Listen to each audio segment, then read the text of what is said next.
You there, adventurer? Yes, you. Do you desire knowledge of immense worlds and arcane power?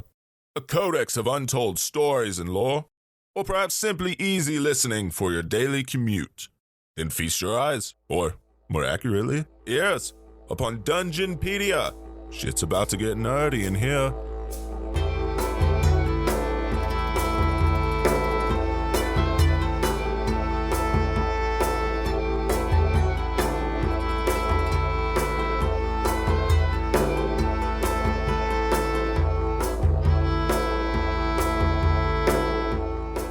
Everyone, and welcome to Dungeonpedia, an exploration into the lore of Dungeons & Dragons. We're your hosts, Llewyn Markell. Taylor Stanfield. And I'm Travis Beasley. That was a delay. Yeah, I was like, listening. All right, everything sounds good. Oh, that's me. She forgot her name. Maybe.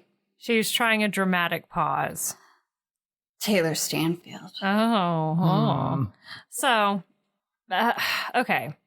Okay. Okay. So we all know. Last time I talked about gem dragons. Yes, that is correct. That is correct. I did do that. And I said in that episode that the next episode was probably going to be about Sardior, the gem dragon god, and his buddies. Yes, you did say that. I recall. I recall this name. So The problem is I thought there was more there. There was not more there? There was not more there. I feel like this is the opposite problem that we have most of the time, to where you think that something is a manageable amount of information, and then there's a lot more than you think. Well, this is the opposite. I thought there was a whole episode's worth of information on Sardior. And there wasn't. And then there wasn't. I have been there before. I do understand that. Sometimes it do be that way. So, what we're going to do is we're going to do a hard pivot into... No, we're not. No hard pivot? No hard pivot into something else completely random. So, we're going to talk about Sardior. Right. And we're also going to talk about some other... Not tangential, but some other things that are basically... relating to the zone of dragons and psionics. Oh, okay. Together. I was hoping you were going to say truth. The zone of truth. Well... But I'm okay with the zone of psionics, too. I mean, if you consider the statement of facts to be truth, then this will be a zone of truth, because I will be doing nothing but spitting facts. I mean, that is... Spitting mad facts. Generally what facts are. Is no print, only facts. Truth, so... Sure. Okay, to give everyone an idea of what this hodgepodge is going to be, the name of my notes here is Sardior and Extended Draconian Psionics. So that's what this episode is. That sounds like the title of somebody's, thesis statement.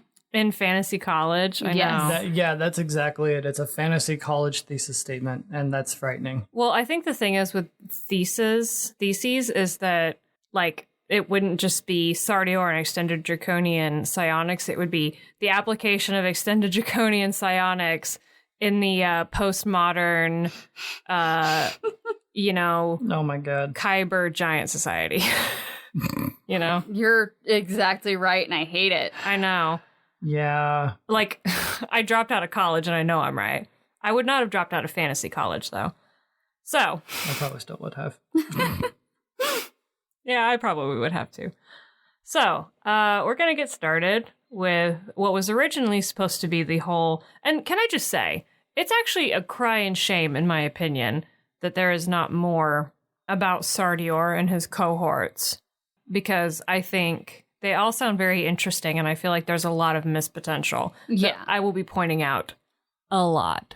We haven't even gotten into it, but I am a little sad that you had to start with... There wasn't that much information, because I was very excited. Yeah. Same. Imagine how I felt researching. So. Yep.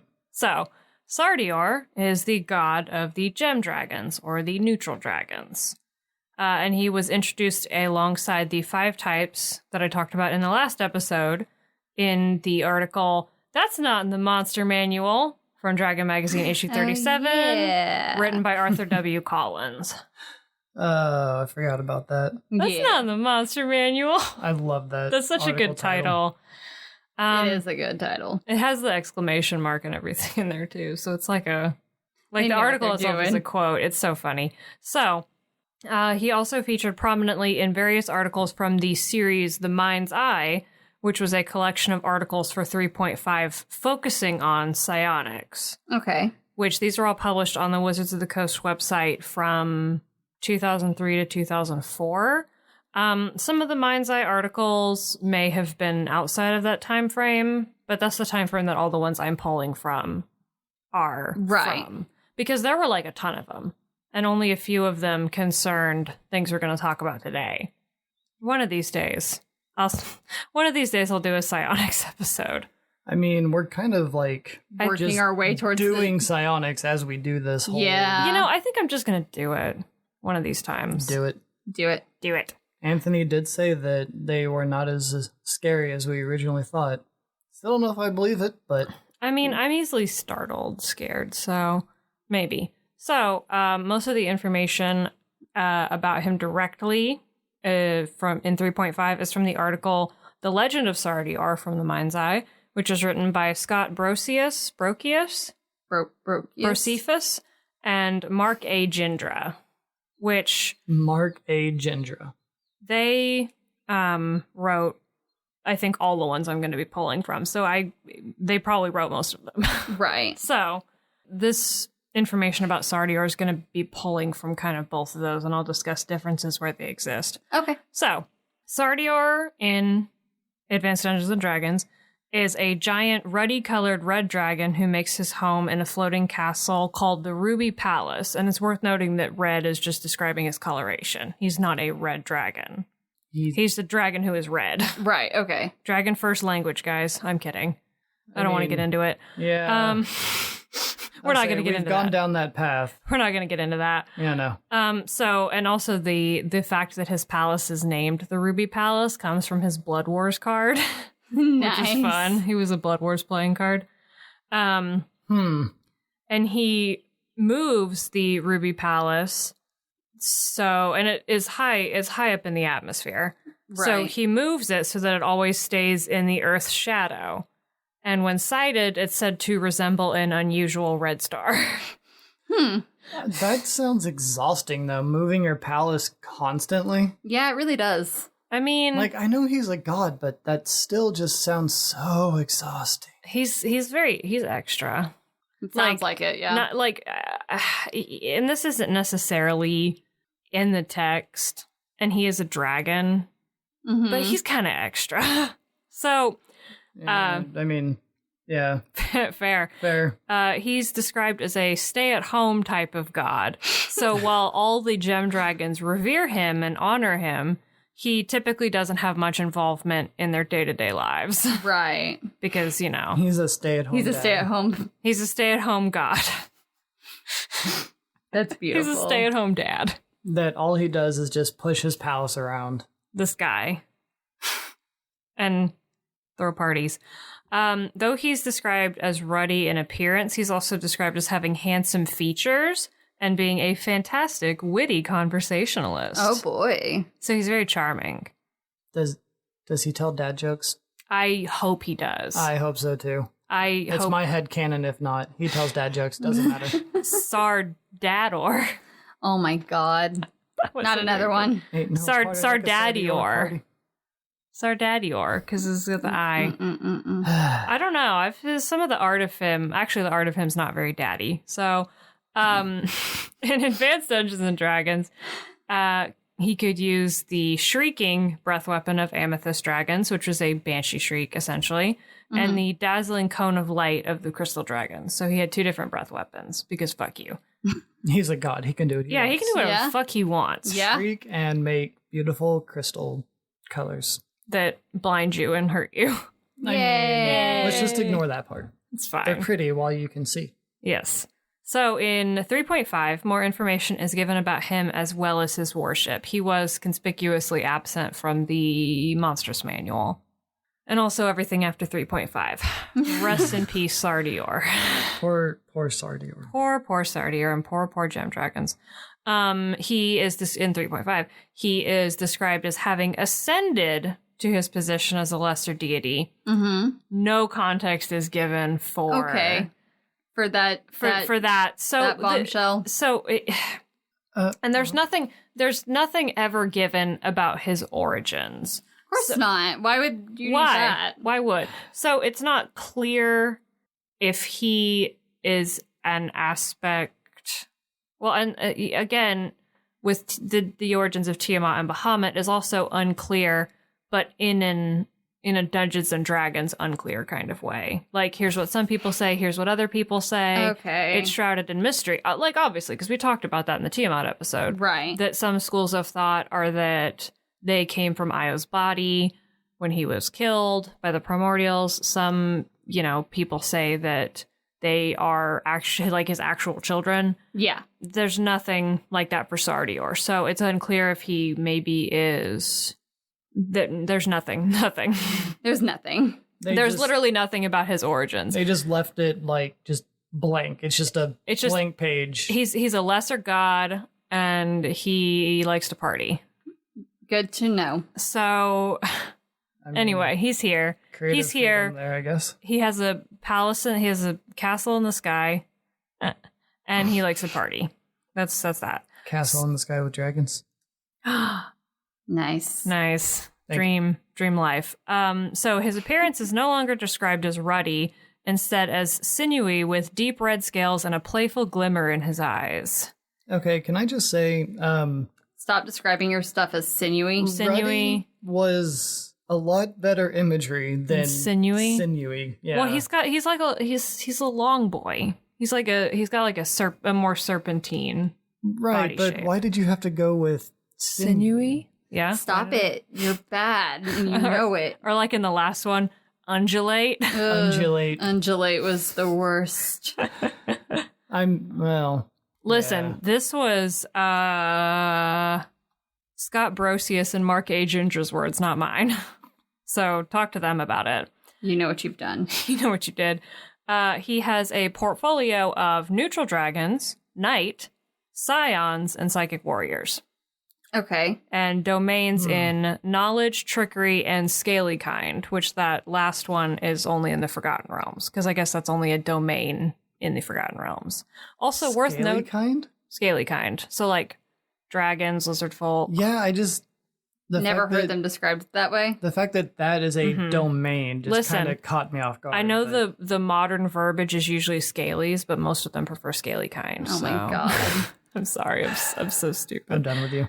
Also, it's worth noting that apparently I'm sorry, I didn't look this up, but apparently Ed Greenwood tweeted and said that Sardior is worshipped in the Forgotten Realms, but gave no context about that. So Sardior is also worshipped in the Forgotten Realms, I guess. Because it's worth noting that this is where Sardior is exclusively in this collection of articles. Right. Like he's not in... Anyway. He doesn't appear in any of the books or monster manuals or deity pantheon. I don't believe so. That's so very strange. But the source that I saw given was Ed Greenwood's Twitter. So that's funny.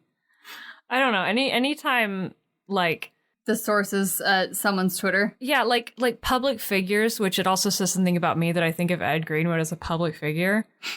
Like the fact that public figures have Twitters, like it makes me laugh, but also makes me want to die. Like the Pope has a Twitter, and that makes me want to die. The Pope actually has a Twitter? At Pontifex. Does he use it regularly? I don't know. So that anyway. is news to me. So anyway, he maintains his hands-off approach as a deity, and while he, obviously, because of that, does not require much from his followers, they consider him to be an example to strive toward.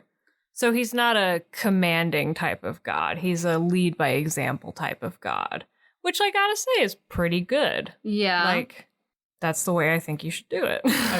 I mean, I agree. I'm with it. I'm totally okay with that.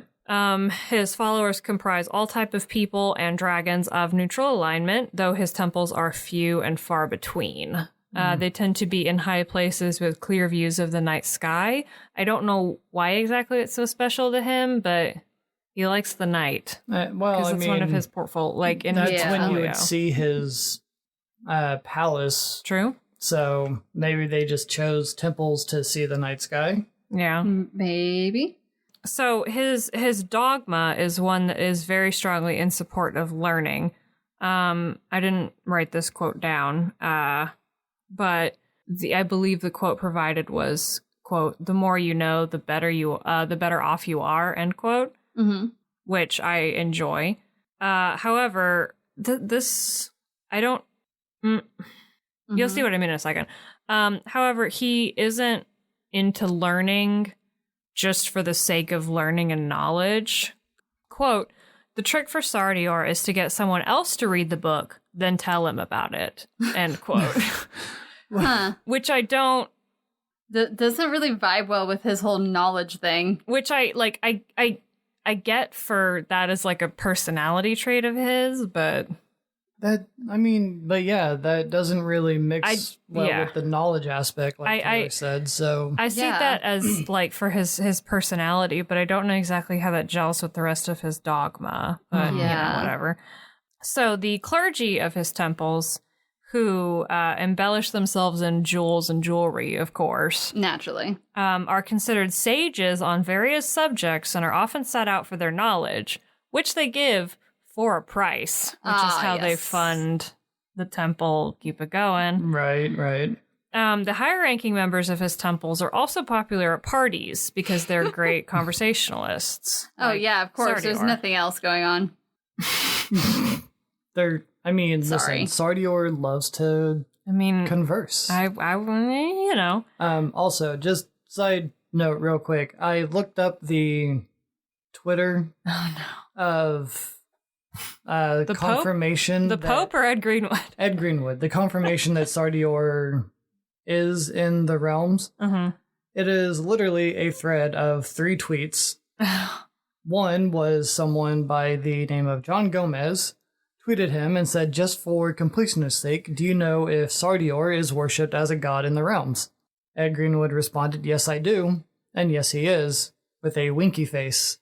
And John Gomez replied, "Thanks." Well, okay, the winky face is all the context that we needed. Yes. That's all we got. Thank you, Ed Greenwood. Ed Greenwood, I don't know if you listen to us, but if you do, can you talk about Sardior some more? Yeah, can you give us more information about Sardior? Please, just write a little something up. Just a little something. My birthday was a few weeks ago. God. I'm sorry, Ed Greenwood. Also, on the higher-ranking members of his clergy, they also appear to have no interest in politics, meaning some people are more comfortable sharing secrets with them. Ooh. I like that sentence. It actually kind of left it up to interpretation. Yeah, me too. Because it's do they do something nefarious with it? We don't know, but they could. They have the ability to. But if they actually do, well, we just don't know. Yeah.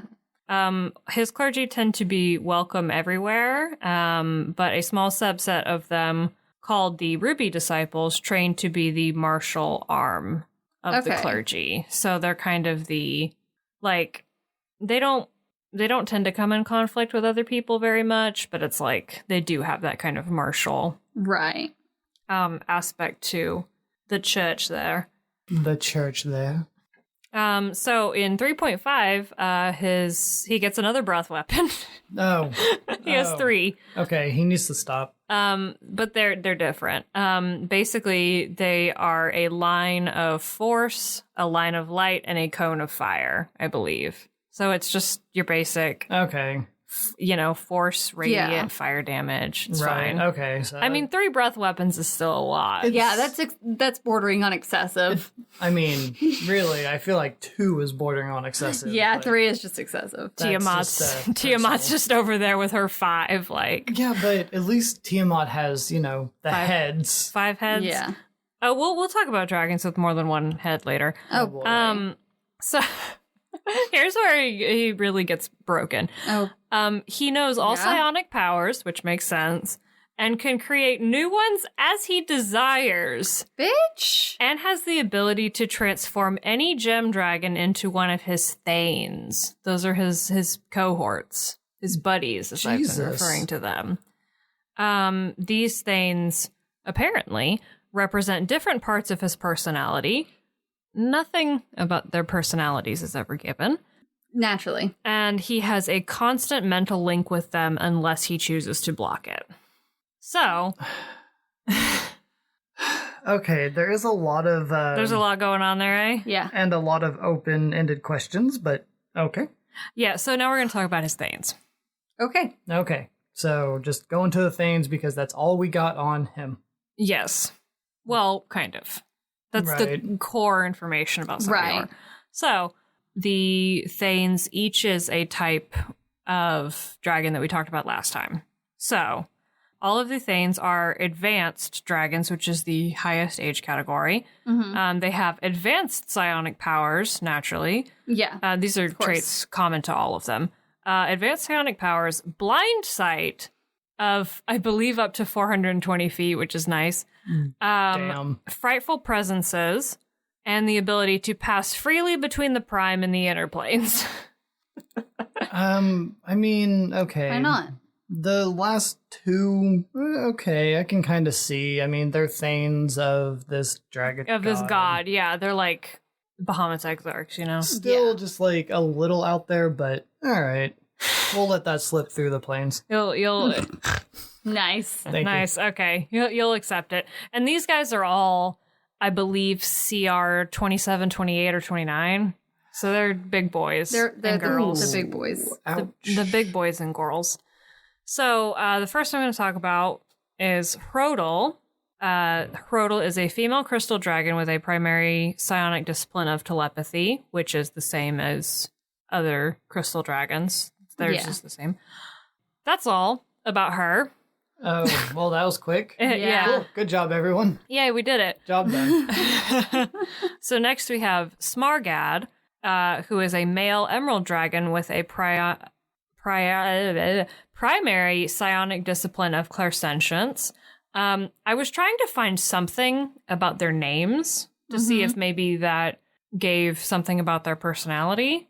His name is very close to the word Smaragd, Smaragd, and I triple checked that I was not misreading his name. Mm-hmm. His name is very close to that, and that is an archaic word for emerald or green gemstone. Okay. So it's basically like they looked at that word, Smaragd, I think it's pronounced, and just like did a little anagram. Just kind of rearranged a few things and Yeah. called it good.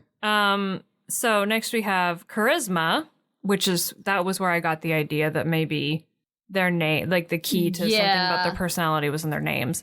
Charisma is a female sapphire dragon with a primary psionic discipline of psychoportation and the ability to climb up walls per the spider climb spell. Remember, sapphire dragons live in like caves and shit. Right. And they like to eat spiders. Right, but I mean, also they're dragons. So, like, was that particular addition really necessary? I mean, they're clumsy flyers because they're so big. So it might be better to just climb up a wall. Oh, okay. You know what? Yeah, Fuck it, that's fair. Fuck it, dragon on the ceiling. That's just a... Or like a Terrible fucking hereditary moment. Anyway. Oh God, don't. Oh God. Nope. Nope. So then we have Tithonas, I think would be how his name is pronounced. And he is a male topaz dragon with a primary psionic discipline of psychometabolism and the ability to breathe underwater, because they're the ones that live by the sea. Nice. So finally, the final of the current Thanes is... Take your time. I believe in you.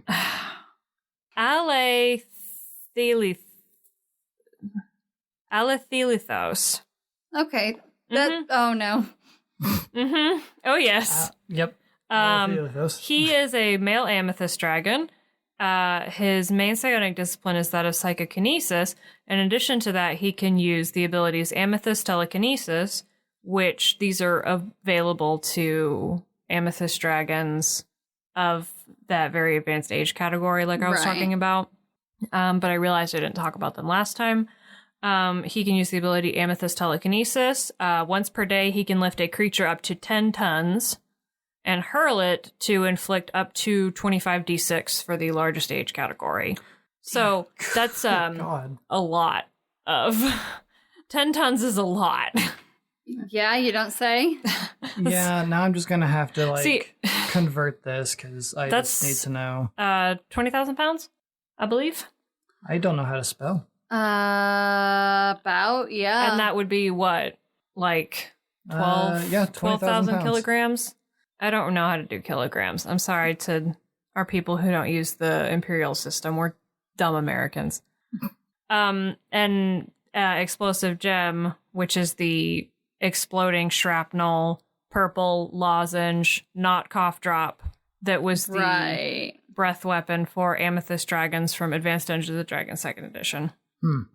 So, and when I mentioned earlier that Sardior has the ability to transform any gem dragon into one of his thanes, it literally they take on the personality and characteristic of this person. So it's not to say that, you know, Hrodel is his current crystal dragon thane.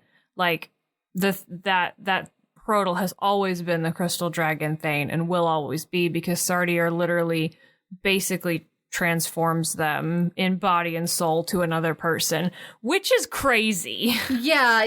And he can do that because psionics and also fuck you. Like, I was just thinking, like, okay, if he chooses a different thing, it becomes a different person. Nope. No, that... He physically transforms them into this same person. What the hell? Oh, also, 9,071.8 kilograms. Oh, thank you. Damn. Okay, yeah, no, this is like 2.2, I think. Yeah. Pounds in a Something kilogram. I don't know. I'm bad at math. I just use Google. I mean, fair. So, I immediately the attention was drawn to the fact that I was struggling to say this person's name, this dragon's name, but I said final of the current thanes. Right. Yeah, I caught the current part. Yeah, so there used to be a sixth. Okay. Did he eat them? Oh. I'll tell you. Oh, damn it. After we take a break. Damn it. God, you suck sometimes. Yeah. Hello, everybody. Thank you for checking out our Sardior mostly episode. Sardior mostly. Sardior mostly and some other stuff. Yeah. Yeah. There's a lot. Yeah, I hope you're enjoying the slight hodgepodge so far. I am. Same. Because I am enjoying having an affiliate partnership with Metallic Dice Games, which we still have. What a transition. I went to the Sam Riegel School of. But we have a affiliate code with Metallic Dice Games. You can use code Dungeonpedia for 10% off your entire order. They have dice. They have more kinds of dice. They have dice cases, dice trays, dice towers, more kinds of dice. So many kinds of dice. Pointy dice, if you want to live dangerously. Dice with stuff in them. For your snack times. No. But they got a lot of cool stuff. And if you want any of that cool stuff, don't eat it. And use code Dungeonpedia for 10% off. Yeah. Also, this is drum roll, please. This is so exciting. We're doing a giveaway. Yay. Of a set of Metallic Dice Games exclusive dice. Yes. Exclusive. Can't get these anywhere else. And a surprise. Ooh. What is the surprise? It's a surprise. You'll have to enter to find out. Yes. You can do so by going to our Twitter @Dungeonpedia, where we have a pinned tweet talking about the giveaway, you can like it and retweet it, and they will each count as an entry. Yeah, But 1 entry. Don't spam your followers. Only twice. Please do not spam your followers. But if you're interested in this giveaway, please go to our Twitter. It's going to be pinned. It's right there on the top. You can't miss it. It'll be pictures of shiny, pretty, metallic dice, exclusive dice. Yes. And like it, share it, enter in, and I think we're going to be running it for roughly 2 weeks. Yeah. We'll have details in the post. The details will be more in the post. This is just a... Time is hard. Yeah. This is just a very quick, we're having it. Yay! And, you know, it is to celebrate the affiliate partnership that we have. So go there, check it out. All the details will be in that post itself. And you can enter there. Yeah.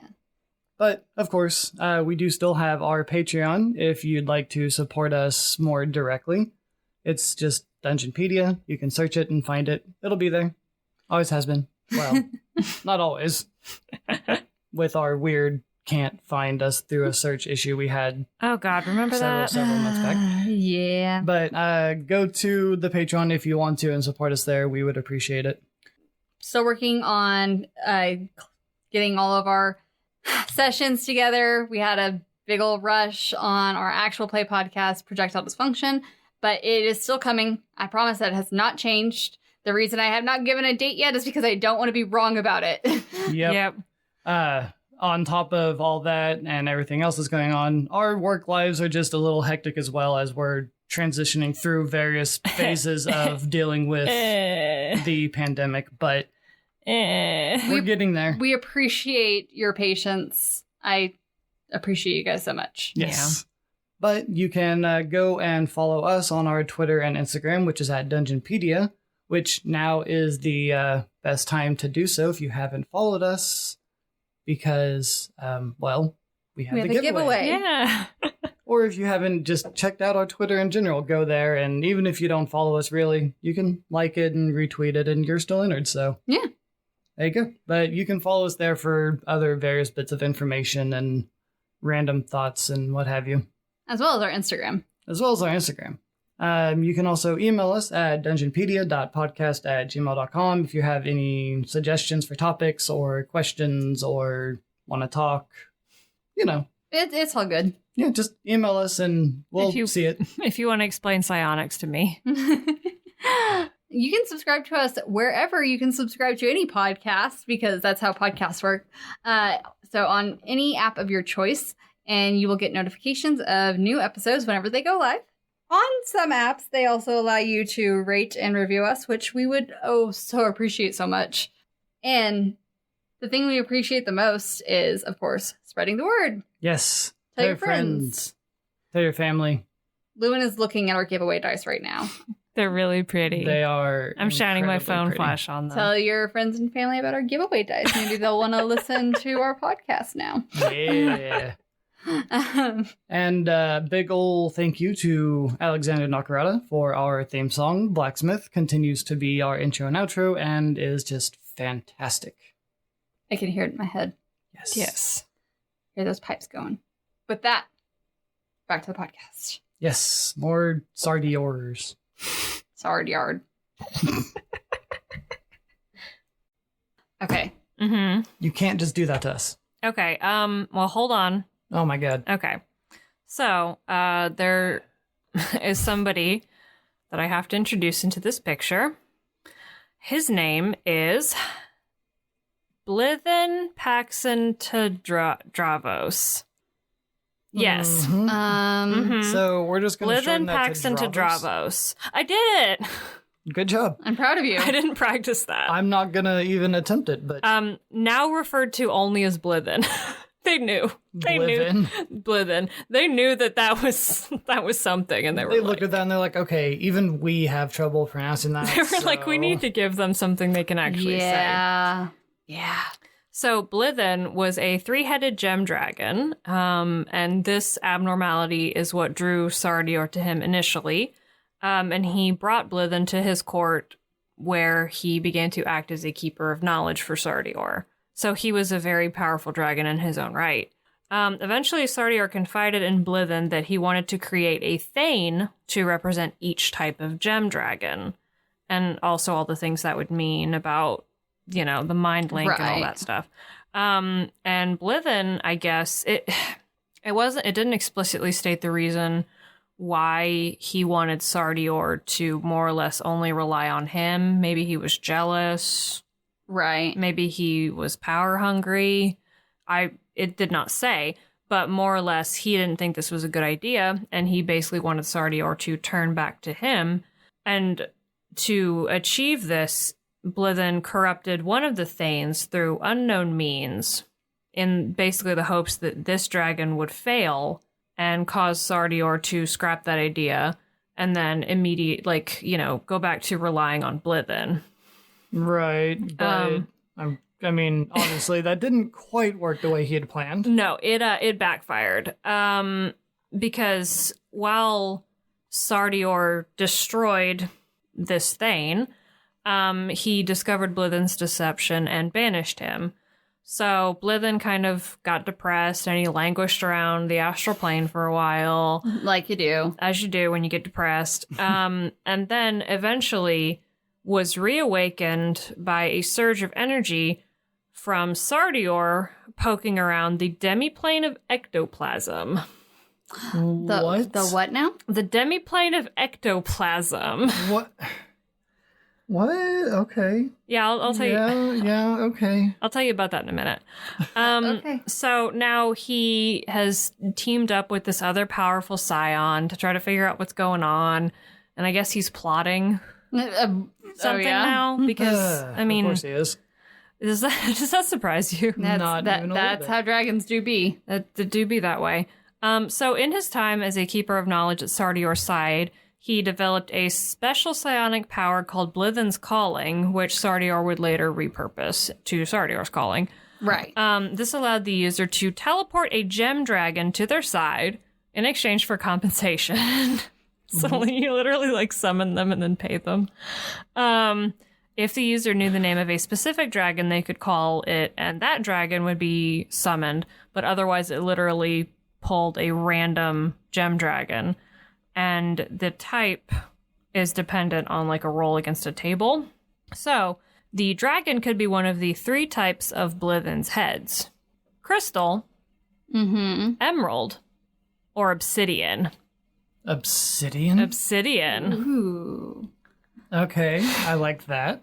Also, that's hilarious. Yeah. You just use the psionic power, and this gem dragon was eating their dinner, and they just get teleported to the dude, what the fuck? The side of this random adventurer is in trouble, and they're like, "I'll pay you after."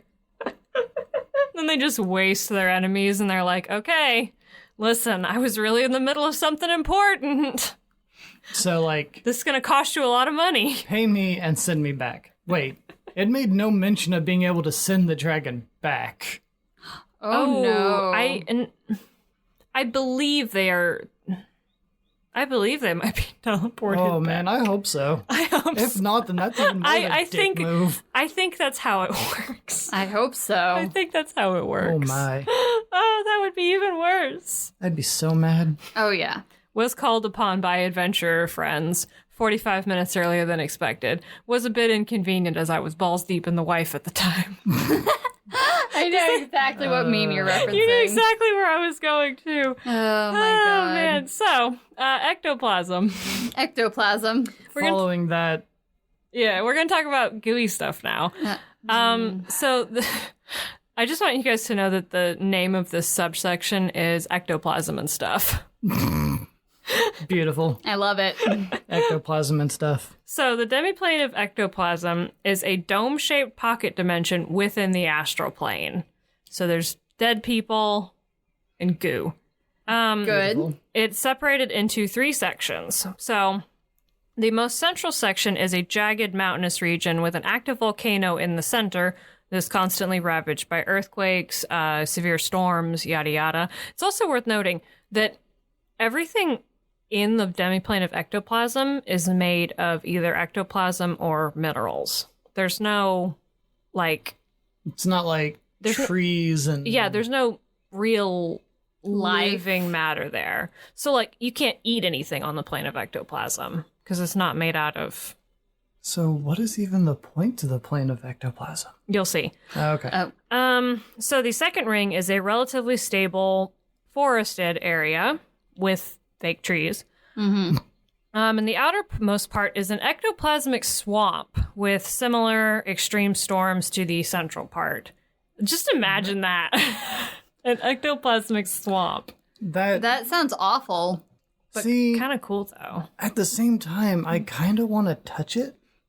Me too. I want to know what ectoplasm feels like. It probably feels like Instagram slime. What is Instagram slime? It's just pretty slime. Yeah, like I mean that's all. That's what it is. It's just that there's a meme genre of like oddly satisfying videos on Instagram, and a lot of them are slime. 'Cause Yeah. it's fun to watch people touch it and to watch it like jiggle around and it's sparkly. I've made some slime in my time. I have too. I just didn't know that was a thing on Instagram. Okay, well, You learn something new every day. There you go. look at that. We learned about dragons and Instagram And Slime. slime. and slime. So the entire landscape, as I mentioned, is made up of ectoplasm and metals. And the only source of light is from the ectoplasm that happens to be bioluminescent. Right. Also sounds really fucking cool. Right. Yeah. So it's like but the sky is like an eternal night sky. So the reason this is important to what we're talking about is because ectoplasm, and there's a lot of cool stuff on the plane of ectoplasm. But this is important because ectoplasm is what is used in the new to third edition metacreativity discipline of psionics. Yeah. So, which is what I mentioned, is what replaced metapsionics. Oh, right. So, when a shaper, which is a scion who specializes in metacreativity, uses a psionic power, it pulls ectoplasm from the demiplane of ectoplasm to shape into anything from a simple piece of cloth to a whole new demiplane. Jesus. Well, then. So, it's essentially the goopy stuff that you make new things from. Including a whole new demiplane. Yeah. So it's literally the primordial gunk. Yeah, literally. Okay. I still want to touch it, but Oh, yeah, no, I mean, you can probably touch it. Probably. Some of it, maybe not. Some of it, maybe you don't want to touch, but a lot of it, I think you can touch. So, this, we keep moving, like, through things. It's like, this is this, and this is important to this. So, metacreativity is the primary discipline of ectoplasmic dragons. Yeah. Yeah. okay. Again, like Yeah. audio medium here, but Yeah. We're both making a face. Yeah, our faces were confused, and honestly, I don't even know what the other emotion I just tried to convey with my face was, but I don't either. But okay. Ectoplasmic dragons? Yeah. So, the thing that I mentioned earlier when I was talking about Blithen, the aforementioned energy burst was from Sardior meddling around in the demiplane of ectoplasm. Right. It never said specifically what he was trying to accomplish, but however much of it was an accident, what happened was the ectoplasmic dragons. They are pretty rare to see in the world because they are just starting to hatch and leave the, hatchery in the demiplane in any number. So it didn't say this explicitly, but my guess based on context is that Sardior wanted to fuck around and make some new dragons out of goo, and then he did. Yep. I'll say it sounds just about that.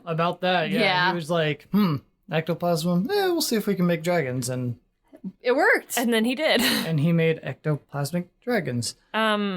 Yeah, so ectoplasmic dragons have no scales. Cool. They are born milky white with sheens of pale blue and silver that overtake them as they age, which leaves the adult ectoplasmic dragons looking like mirrors with translucent wings.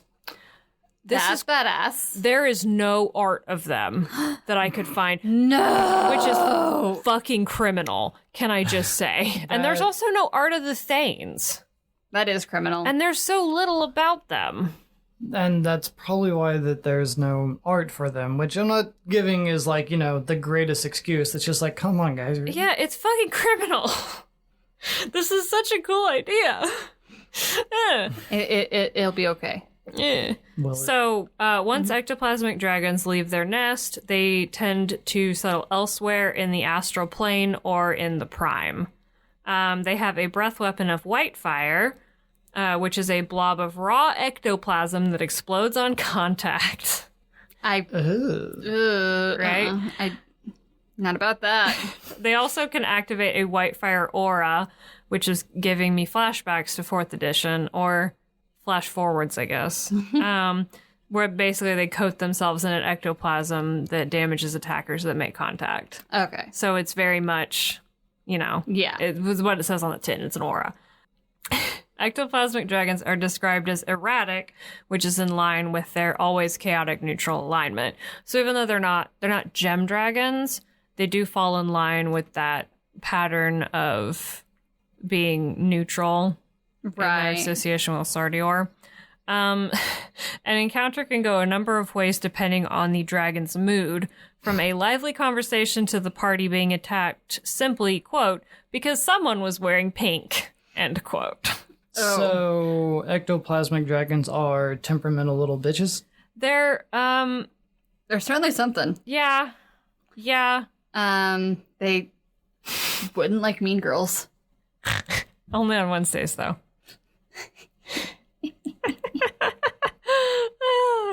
On Wednesdays, we wear pink.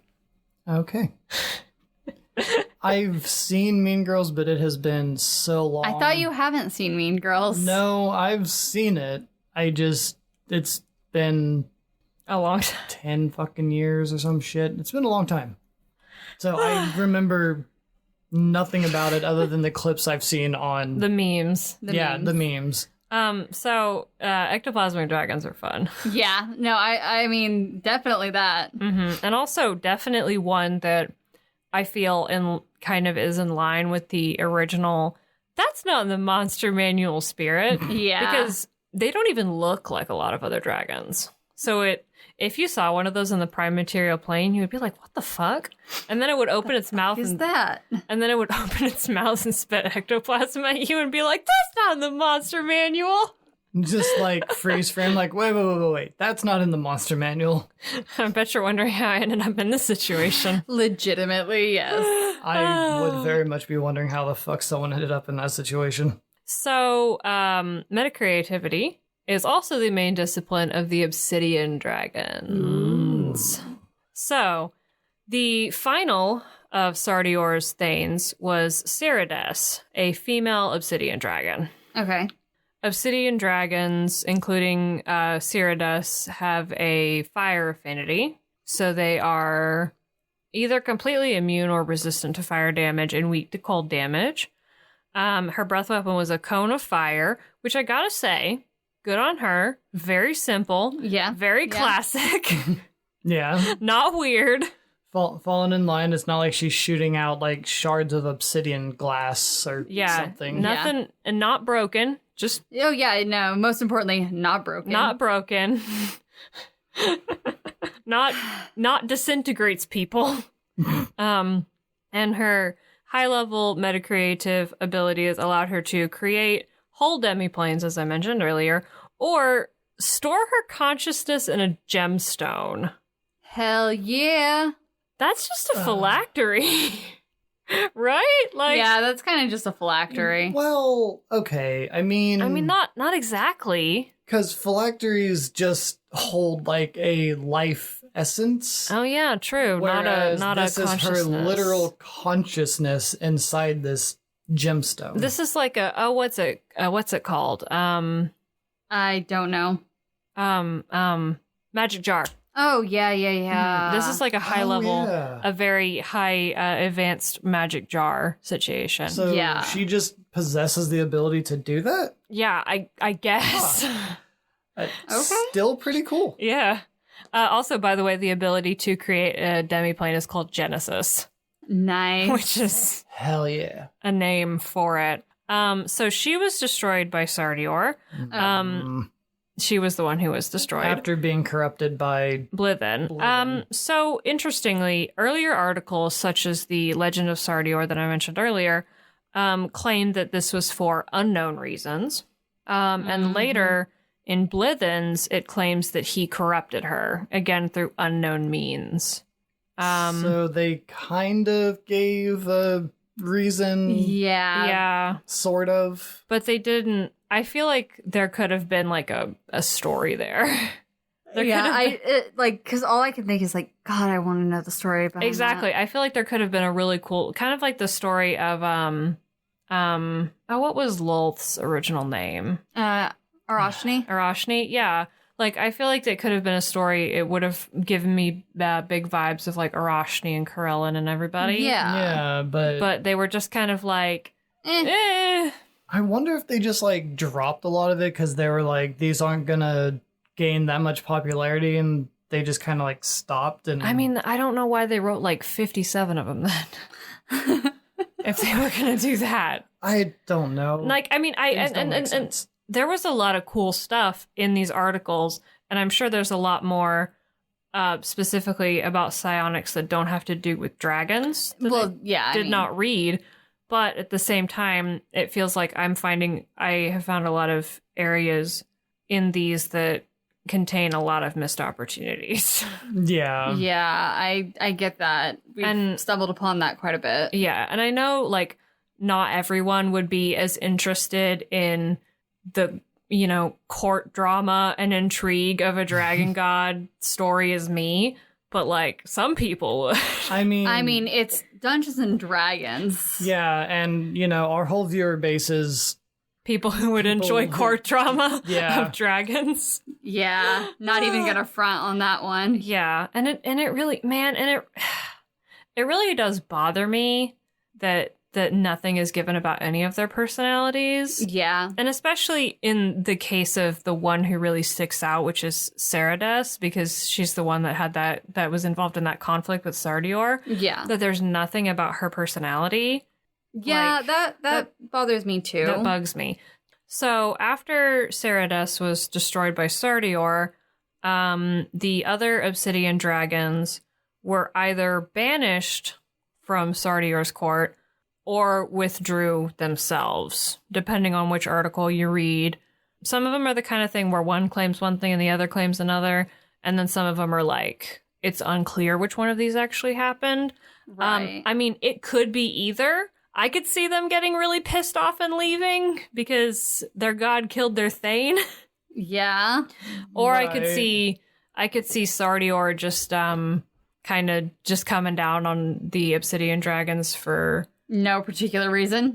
just to try to kind of like I think Corellin did with the sun elves it's kind of just like to, over something to just find blame to put somewhere. Yeah. You know what I mean? yeah, and like prove a point. Just, Or kind of like what he did with the drow, where all the drow were kind of blamed. Even though it was kind of just like one to a few. a few. Yeah. Yeah, no, I could see either. It's also debated whether or not they were banished for their evil natures or if they became evil due to these events. Well, good job, everybody. Feel like it would make more sense that they just became evil due to these events, but I could see either way, really. Yeah. Because again, there was not a lot that was put into any of these Stories. before the actual hammer came down. Right. So there's not much about maybe if Sardior had any history before he became a god, or what life was like for Sardior and the obsidian dragons in Sardior's court. Right. You know what I mean? Yeah, So like we just don't have we don't- the information to exactly, which missed opportunities, guys. So obsidian dragons are neutral evil dragons with black skin and razor edge scales that deepen and blend together as they age. beautiful. I know they They sound gorgeous. They really do. there might have been art of obsidian dragons. I don't know. So they are the most intelligent of the gem dragons, but also the most cruel, loving to toy with their prey before finishing it. They also, the other gem dragons, didn't understand Sardior's decision to banish the obsidian dragons and destroy Sardior, but they kind of went along with it. So there's a lot of animosity between gem dragons and obsidian dragons. Okay. So encounters with them usually end in a fight. Yeah. They go south very quickly. Just rivalry there. So on the toying with their prey route, a favorite move of theirs is to teleport their prey into a hostile location for the finishing blow. God. Oh my God. Which is that's so extra also.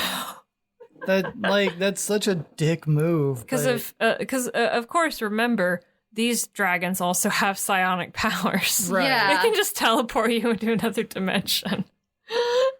Hey, you know what? At least you're gonna get to see something you've never seen before. Yeah, like Before you die violently. yeah, like a giant volcano that's on fire. Like, even more fire. Listen, there's no good way to die, but I disagree. that, I mean, like, oh, that's cool and then dead. Like, I mean, at least you have a decent final memory.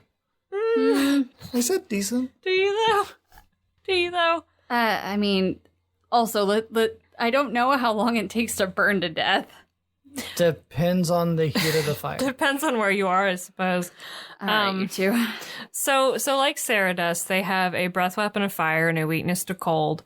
And many great worms have access to the same level of metacreative powers that Sardior did. So many of them create their own pocket dimensions to live in.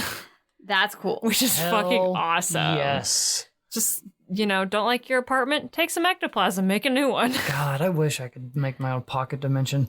Right? Same. Maybe I should do a psionics episode just to teach everybody how to do that. Yes. Yes. I wish. Otherwise, they tend to reside near volcanoes or in the plane of fire, which is why I mentioned volcanoes. So they literally will teleport someone like right above a volcano. Oh my God. Just drop. Just throw them in the volcano.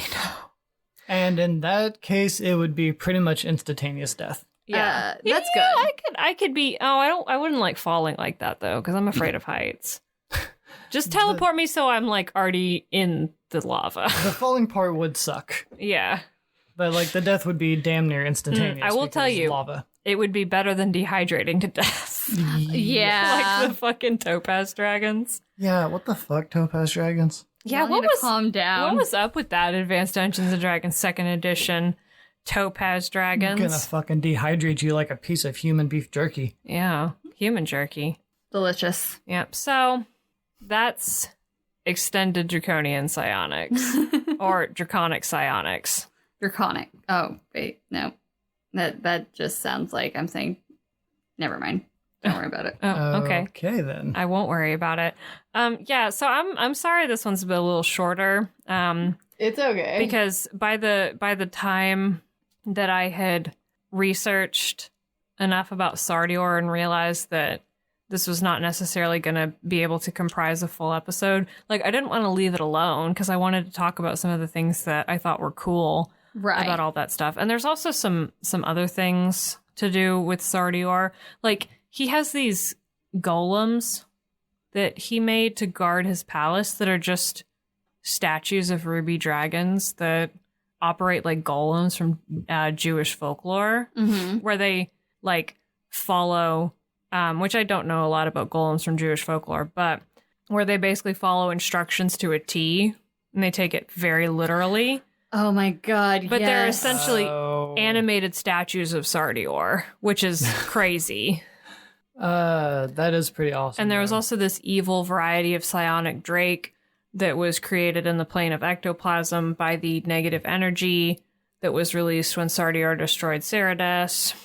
But it's basically just that. They're just evil psionic drakes that don't shoot ectoplasm at you. kind of falling in line with everything else where there's just not A lot of information. And it's just like, there's so much missed opportunities, I feel like.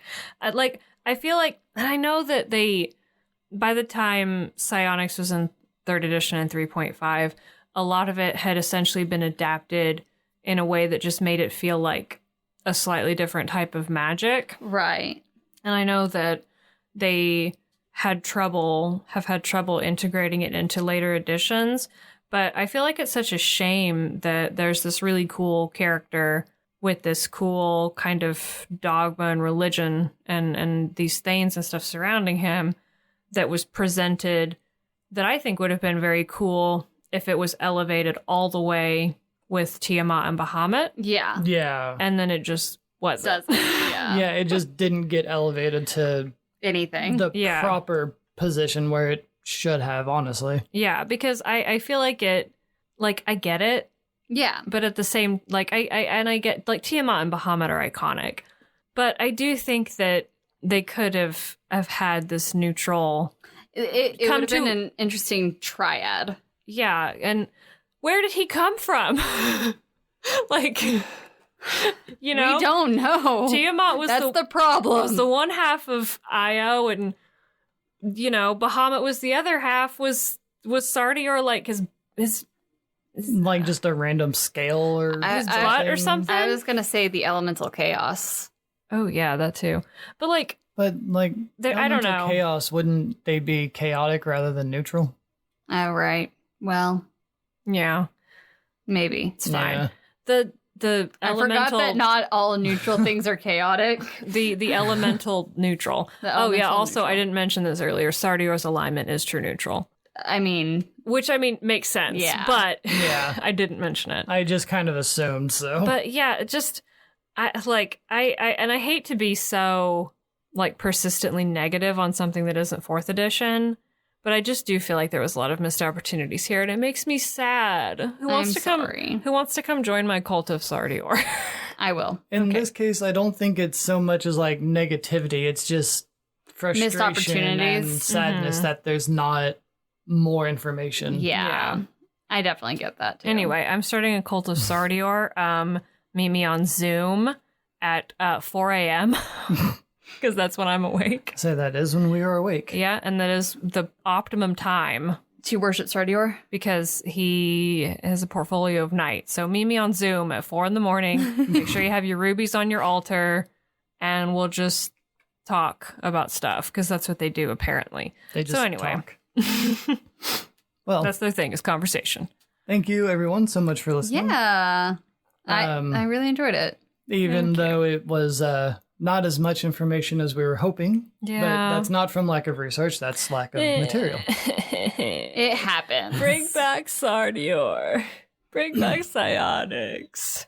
I want to do chemistry while I play D&D. Well, they are trying to bring back psionics, so give it time. I want it now. Don't forget to follow us on all of our various social media platforms. You know, we plug those in the In the ad break ad break. there. Yeah, so that way we can arrange our Zoom call. Spread the word, tell your friends. If you have anything to suggest, you can email us at dungeonpedia.podcast@gmail.com.